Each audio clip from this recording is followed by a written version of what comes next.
Sir 'king Nagarjuna' గారు, hero 'Nagarjuna' గారు రీసెంట్‌గా మాట్లాడిన మాటలు చాలా వైరల్ అయిపోయాయి. ఆయన స్టంట్స్ కానీ, ఆయన డాన్సులు కానీ ఏమాత్రం గ్రేస్ తగ్గలేదు. ఏంటి అసలు రీజన్?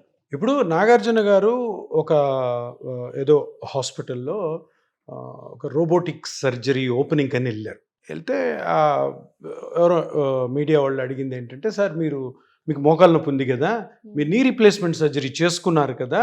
ఇప్పుడు మీకెట్లా ఉంది సార్?" అని అడిగిన దానికి ఆయన ఇచ్చిన సమాధానం. మా సుమన్ టీవీ వాళ్ళే ఏదో అడిగారు. చాలా మందికి తెలుసనమాట 'నాగార్జున' గారికి మోకాలు నొప్పి అని.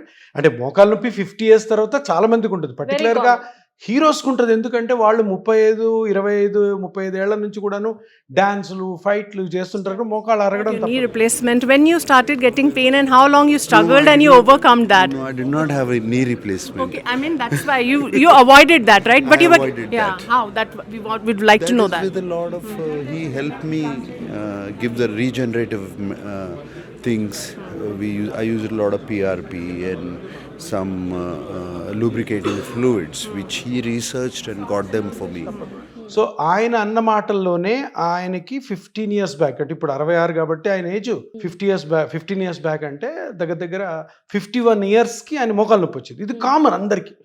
51 ఇయర్స్ వచ్చిన అంత పెద్ద హీరో, ఓకే, ఆయన పిఆర్పి నేను తీసుకొని ఈ 15 ఇయర్స్ నేను పెయిన్ లేకుండా ఉన్నాను, పెయిన్ లేకుండా ఇన్ని మేజర్ హిట్స్ ఇచ్చాను, ఇన్ని డ్యాన్స్లు వేసాను, ఇన్ని ఫైట్లు చేశాను, ఇంత యాక్టివ్గా తిరుగుతున్నానని ఆయనే టెస్టిమోనియల్ ఇచ్చాడంటే పిఆర్పి ఎంత పవర్ఫుల్లో ప్రతి ఒక్కరు కూడా అర్థం చేసుకోవాలి.